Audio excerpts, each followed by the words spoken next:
Hello all watching this video. So in this video, students, we will be making use of the practical device potentiometer to compare electromotive force of two unknown primary cells. So you can see in the figure, AB is the potentiometer wire and it is being powered by the combination of a driving battery and a rheostat. An ammeter has been provided to measure the current that is flowing through the potentiometer wire AB. Let us assume that E1 and E2 are the EMFs of the unknown cells that are to be compared using the potentiometer. Let us start with the experiment.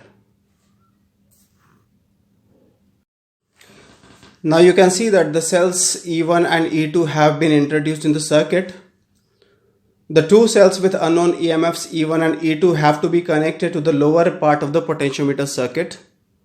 The positive terminals of both the cells have to be connected to point A, which is maintained at a higher potential by using the power source. You can see that a galvanometer is provided and a toggle switch is provided.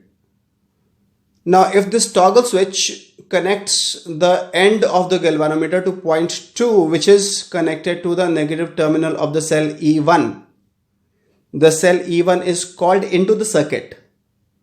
Now with this cell into the circuit, we will try to search null point along the potentiometer wire AB using a jockey that is connected to the wire originating from the other terminal of the galvanometer. So now suppose the toggle switch connects point 1 to point 2 so that the cell with EMF E1 is into the circuit. Let us try to find out the null point on the potentiometer wire. So with cell E1 in the circuit, suppose P1 be the null point. Suppose the distance AP1 be equal to L1. So this L1 is the balancing length with cell E1.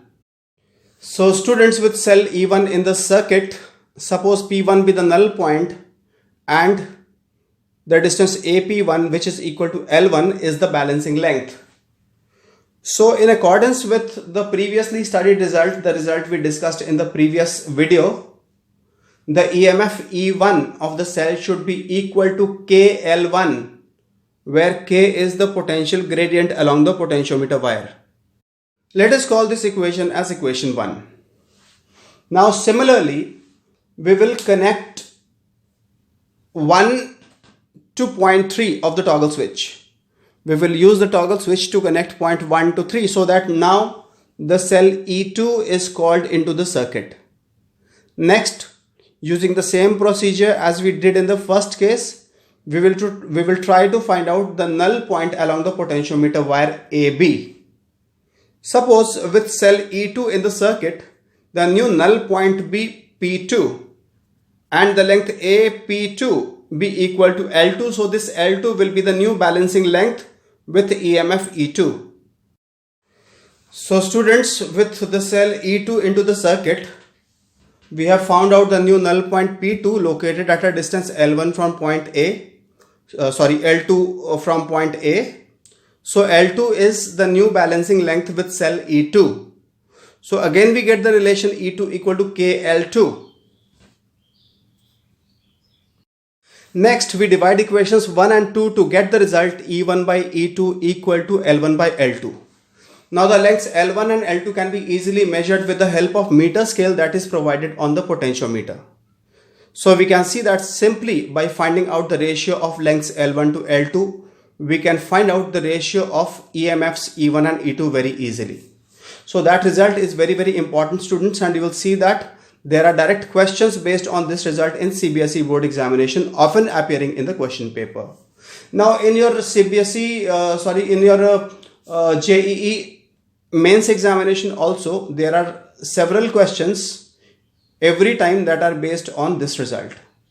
Slight changes can be made in the circuit and the questions can be made a little tricky. So these questions find a place in JEE mains as well as in advanced examination.